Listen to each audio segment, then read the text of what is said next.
And imagine that this is one of the few high-level meetings he has about the crisis, which has led to the deaths of tens of thousands of Americans. Well, that is kind of what just happened.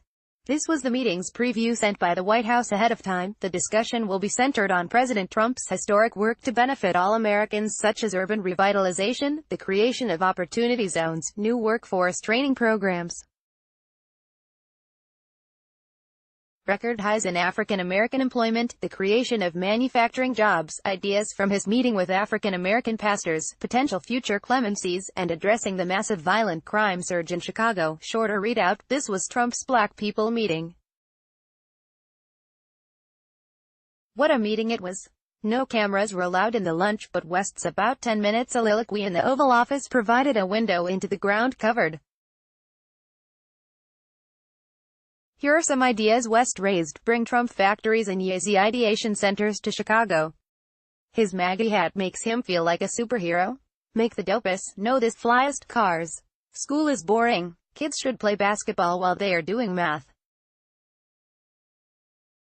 Time doesn't exist. Stop worrying about the future. We only have today. Trump and Colin Kaepernick wearing "Make America Great" hats at the Super Bowl. Stop and frisk is bad.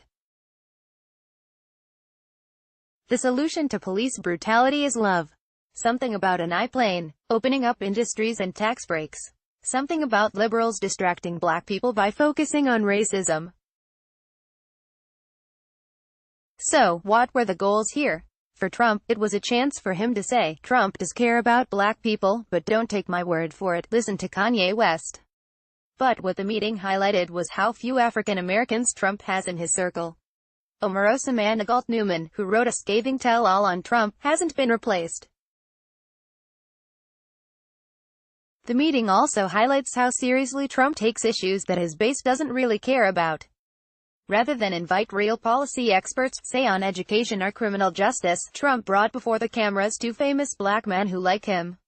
The result was about what one would expect, a hard-to-parse, bizarre Oval Office moment with very little substance, fueled by West's desperate need for attention and Trump's need for open adoration by famous people.